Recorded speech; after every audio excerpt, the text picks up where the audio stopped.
Welcome to the Astrology Chronicles, Celestial Wisdom for the Soul. Hi, I'm Patty Kamson, intuitive astrologer and crystal connoisseur, also a certified energetic healer and founder of Crystal Energy Arrangements. And I'm Tamari Ater, the Astro Fashionista, certified astrologer, Reiki energy healer, and founder of Gift of the Nile Wellness. The Astrology Chronicles podcast will be your go-to spot for diving deep into the world of astrology and discovering how it influences your day-to-day life with personal stories and real-life client examples. Our goal? To shine a light and share some love with everyone who tunes in. Whether you're astrology curious or a seasoned star chart reader, there's something here for you. So grab your favorite cozy spot and let's explore the stars together. Welcome back. Thank you. Yes, we're here. Okay, you guys. This is an important episode. We're talking a relationship astrology right out the gate because Patty and I, when most people come to see us, it's really just to talk about relationships, their dating, their love life, or career. It's really those two buckets. So yeah. Totally, yes. And it's very important. I mean, that's one of the biggest reasons why we're here on this earth is about relationship to others and to yourself. So for me, on our last episode, we talked about my relationship with my one and only husband thus far in my 60 years of life. And we got married quickly. I was 20 years old when I met him, and basically 20 and a half. 6 months later, I married him. And I was 21. So I got married at 21. We only knew each other for 6 months. He was from Nigeria, so he was all this amazingness, like, wow, this is so amazing. His accent, he's from this different place that I've never been. He was a doctor. It was just all the things. And I was so young. And we got married. And guess what? The astrologer married when Venus was retrograde. Oh my gosh. So you guys, Venus is a planet of love and what you value, your self-worth, and money. And when Venus is retrograde, that energy is being pulled back. So you never want to get married when Venus is in retrograde, because that means the love that you are trying to build and just be in that bubble is just being restrained and restricted. So I went into a marriage that was very new and uncomfortable because I was so young. We eloped. I didn't tell anyone because I was so scared. Even though it's crazy, both my parents were kind of very rebellious and did their own thing and lived with their spouses, which back in the 70s and 60s, you didn't do that. Right. So they lived with their loved ones before they got married. But for me, I guess I felt like I was so traditional. I was scared to tell my parents, and I was so young. And I said, okay, I'll marry you. I just didn't know how to tell them or talk about love. But that's a whole nother episode. So we got married very young. And one of the agreements was that I was going to help him through his internship at the hospital. And afterwards, that old story, he was going to support me to go finish college. So that was part of our agreement when we got married. And it was to help also with his green card, to make sure that when he was doing his residency, that there was no problems with any of that. So we get married. All of a sudden, there's no trust because he's the nurses. He came from a polygamous family, so he was one of many children. His father had minimum 3 wives. And so there was a lot going on. I had no clue on how to navigate that, but I knew that I wanted to stay married because my mom had been married 4 times. My dad had been married 3 times. And I was like, that's hard. That's hard as a child. And I didn't want to give my children that experience.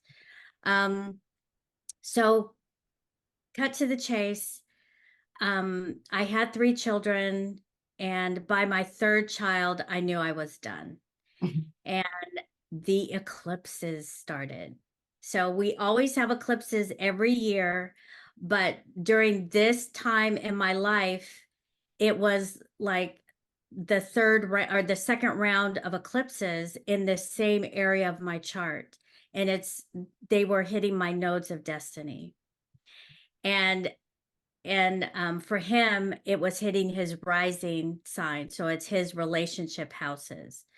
So those eclipses were like a 2-year cycle. So over this 2-year cycle, we went to counseling. We went to counseling for a year. He got arrested. Boom, eclipse cycle. That next year, I thought, okay, let me just make it work, because I felt sorry for him. Something else happened. That eclipse happened. He hit me. That was my last straw. That was July 3rd, 1997. I was out of that house July 23rd, 1997, in a whole nother place with my children. I had to leave, get a restraining order, didn't tell him where I was because I didn't feel safe. Right. But eclipses and astrology helps to tell the story of what is unfolding. And it's just like surfing, riding a wave. It's like you have to look at the rhythm to see how you're going to catch it to be able to ride that wave. So I was definitely new to astrology, but I knew enough to say, uh-oh, pay attention. What are you going to do? Make those hard choices so you can ride the wave to your success and not ride and wait and then become this victim and react. So that was, in a nutshell, in a short version, astrologically, that's kind of how the journey of 17 years of marriage happened. Whew.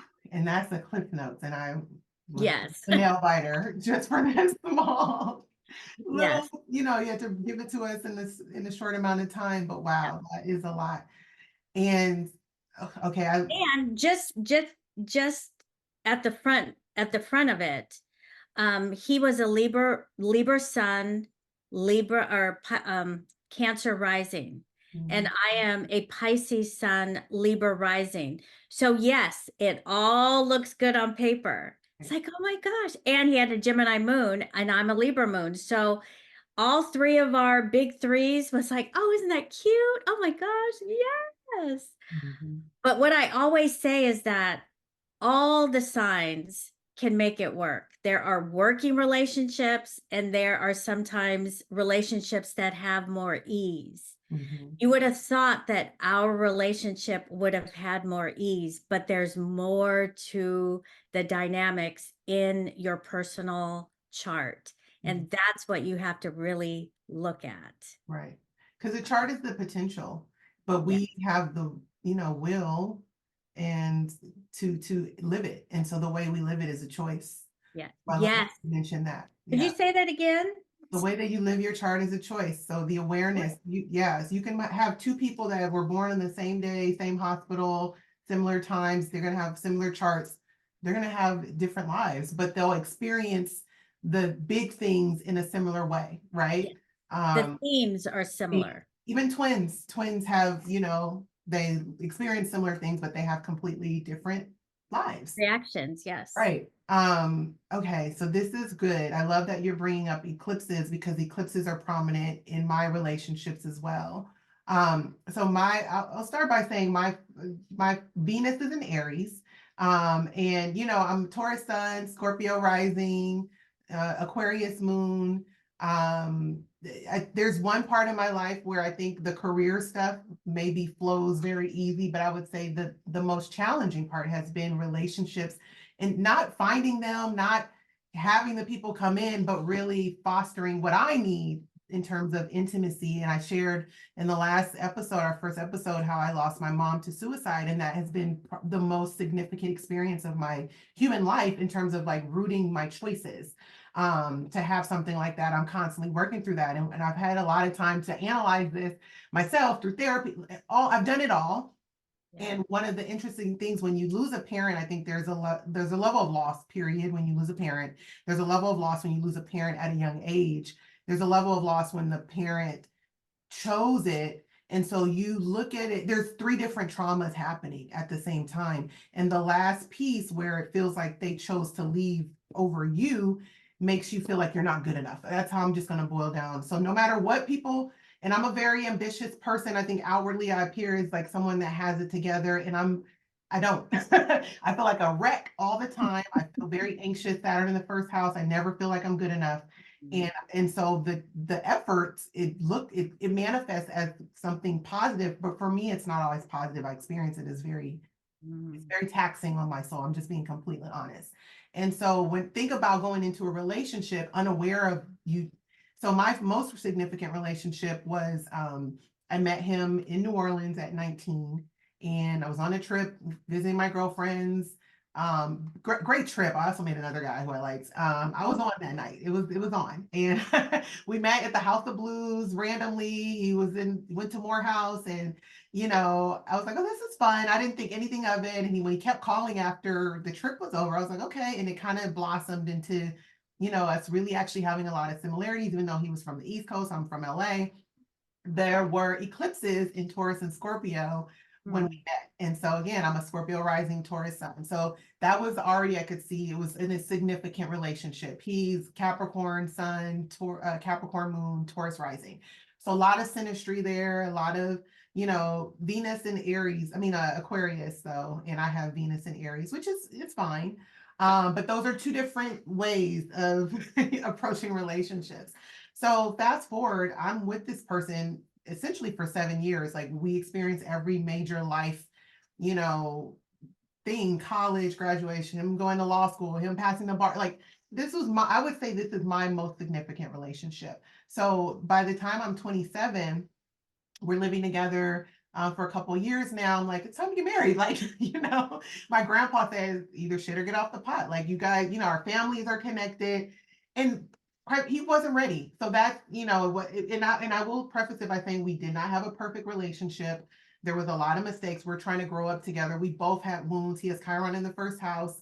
That's a whole nother episode about, self-esteem. We're both people that are highly ambitious, but very insecure, especially at this point in our lives. And so we break up. And the crazy thing about the breakup, so Saturn was in Libra in relationships, but my Venus is in Aries. So Saturn eventually opposes my Venus. That's an opposition brings that can bring a crisis from outside. And then I was entering my Saturn return. And so Saturn returns are rites of passages. There are times where Saturn returns to the place it was in our natal chart. Mine was it's in my first house conjunct my ascendant. I'm a Saturnian type of person, and it's very intense because it's in Scorpio. And so this breakup, and I've had time to go to therapists and really see, it was like a second death for me because it triggered the things with my mom. And at the time, I didn't realize, I'm thinking, no, this is the love of my life. I can't believe it's not working out how I had this story. And, and it was bigger. And it wasn't even really him. Like, he's a great guy. Don't get me wrong. We definitely have a soul tie, but it's not like, it's not like it was Kobe Bryant, who I thought I was going to marry, even in high school. But there were other fish in this, but in my mind, it was much bigger than it was because it was connected to that trauma from my mom. So, and they're both Capricorns, which is significant. So fast forward, a couple years, we try to make it work. I get into another relationship with a Scorpio. That was kind of like he was Nigerian also. But that was more of like, I think a bridge relationship, maybe like a rebound one. And then when that ended, again, Venus and Aries, they're all very fast love stories. The minute, like within 2 weeks, I love you and we're together, you're my girlfriend. It's very intense. So after I get out of that relationship, I meet my husband, who through my dad, another Capricorn, there's a theme here, but Taurus moon, Pisces rising. And at that time, and I'm very into manifesting and creating. And so I was like, no, I'm 33. I'm like, I want to get married. And so I saw it as this is supposed to be, right? And it was. I don't think there's mistakes. But when we met, it was again very fast. And he had moon in Taurus conjunct Chiron, another Chiron Taurus, Mm-hmm. where Venus in Aquarius. So Mm-hmm. same like, and he has a whole host of things and family issues that, so I think it was a trauma bond. Like now I can step back and say that was a trauma bond, but at the time I think we both felt like finally we found somebody that understands each other. Yes. It was very, and I was like, oh, I know my dad knows him. It felt very divine and it was very quick, 6 months. And I think back in, when you got married, that probably was maybe more. I don't think marriage, we take long in our, we take longer these days. Yeah. Like, my parents, I think they married and my mom got married at 18 and, you kind of made it work. I'm saying with my grandparents, but for me, like 6 months was kind of quick, right? And then we Yeah. were married 2 months later, more out of like trying to buy a house together. It wasn't like we needed to get married 2 months later, but it was circumstance. Right. Yeah. It was circumstance. And then Libra eclipses, I think it was another eclipse, maybe it wasn't Libra, but there was a day where a full moon in Libra. My dad had a stroke. He's a Libra. My dog was sick and needed to go to the hospital, and my dad was sick. I found him and he was sitting for 3 days and had a stroke. And I had to take both of them to the hospital on the same night. It was so stressful. And this was a month after I got married. So, and that just caused a whole host of problems. We started the marriage off because my dad had to move in with us. My brother, family things got involved, and it brought out all the trauma from my husband that he hadn't processed, Yeah. wanting to be accepted in our family so bad. And it just started it off just rocky. And we didn't have the tools and the foundation to work through things. Yes, we got through it because we were married for 5 years. So we were able to, and that's not a very long time, but we were able to try to function. But it wasn't likely a good match. I think we had a lot, we on paper it was great, his moon conjunct my descendant. There was a lot of synastry, but my Saturn opposes his moon. Again, like I think he felt pressure from me emotionally, and it was just triggering his trauma. So long story short, when the eclipses rolled around again, these good old eclipses, Yes. Yep. in Taurus and Scorpio, and it's crazy because this is a 20-year ending cycle for me. Like I met that boyfriend, married, and now I decided to get a divorce. And I was in graduate school. I was changed a career. It was like every major life thing that could happen. And this year, this was 2022 when the decision was made, was like it was like such stress, but it was also very liberating for me. So that's the thing about eclipses. They don't have to be totally experiencing something negative. I felt like this is not right. And I knew that I had the North Node was, going to transit my seventh house of partnerships. And I'm like, if I don't make this choice now, I'm going to miss out on a relationship that's more aligned for me. Because I knew Jupiter was going to be transiting my seventh house. I saw opportunity and it just didn't sit right with my soul. So that happened. And, it's almost like, again, I'm closing a cycle. I'm wiser. I have Chiron on my Venus. I have the North Node on my Venus. It's my time to break up these patterns. Like I don't have room for error anymore. Right. Right. I'm wiser. I need to be making better decisions and I can slow things down. It doesn't have to be this race to love. It doesn't have to feel like that. It can feel very mundane. Like Venus and Aries wants like that passion, but I'm a Taurus. I actually like boring. I like, I like just, and that's I think I get in these fast relationships and then I stick it out too long. But now I'm like, it's okay for it to not be so fast. So that's like my, hopefully Cliff's notes. I feel like I've been talking for a while. Um, but I all, mean, yeah, when you've lived life long enough, you can't just give life in 2 minutes. no. But yeah, it's a lot. And those eclipses really help with the trajectory of your life to catapult you into a new space and time. But most people, I shouldn't say most people, a lot of people resist it out of fear and out of control. But it's very counterintuitive. It's the time to just leap when you are in the most fear. It's not the time to just leap, I because love there's that. something, this invisible something that really helps. I didn't even have a place to live with 3 kids and no job, but I got a job. I talked to my boss, and she was just literally, I knew her maybe 4 months, and I hadn't worked for 8 years because I was a stay-at-home mom. And she was like, you know what? I travel. I have this place. You can lease it from me. A Oh, 3-bedroom home in South Redondo. that is crazy how that just worked Crazy. out. See, But it took the instead of, trust, you leaped, you in faith, and you yeah, ended up where you were supposed to be. yeah. Wow.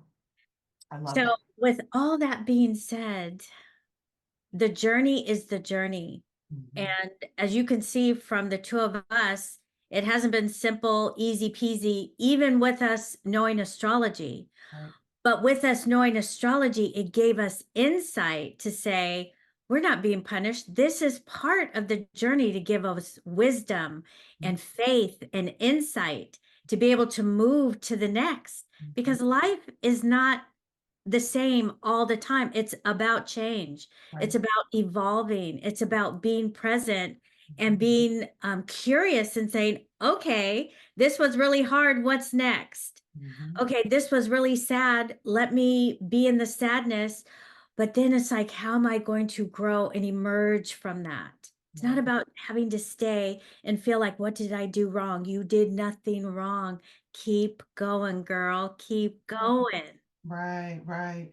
I love that. It's yeah, we internalize so much and look at it as like, but when you really think about the universe, and I have these thoughts, like we're such a small piece of this whole pie, and yet we get so involved in ourselves, and it's like we're a small part of an experience, and and yes, you're here to do your part, but it's not about you. It's about how do you contribute to the collective, right? And how are you a better person for the next person, and what type of ripple effect will you therefore have on the universe and its involvement. So you don't have, like, when you kind of step away from it a little bit, I think it's easier to process your experiences. Like, this Yeah. is here for It's us. about that and this. Right, right. It's not either or, it's all. Yes. We're And here sometimes it is what to, it is, yeah, right? yes. How, what it's like, what do you do with what happened? Where are you going to take that next? Like, what's your choice after the fall? And that's what I tell my clients all the time. Who do you want to be in this? Who Yeah, do you want to be, instead of going, look what they did and they said, "Man, okay, they did all that, but who are you in it? Who do right, you want to rise to be in it? right. Do you want to be angry? Do you want to be compassionate? Do you want to be right? Do you want to be whatever you want to be? Just start being that in spite of what everybody else is doing. Yes, yes. Rise to that. I love that. That's what I've had to do. And it didn't happen in a month or a day. It's been years to be able to rise to, who am I and who do I want to be in this?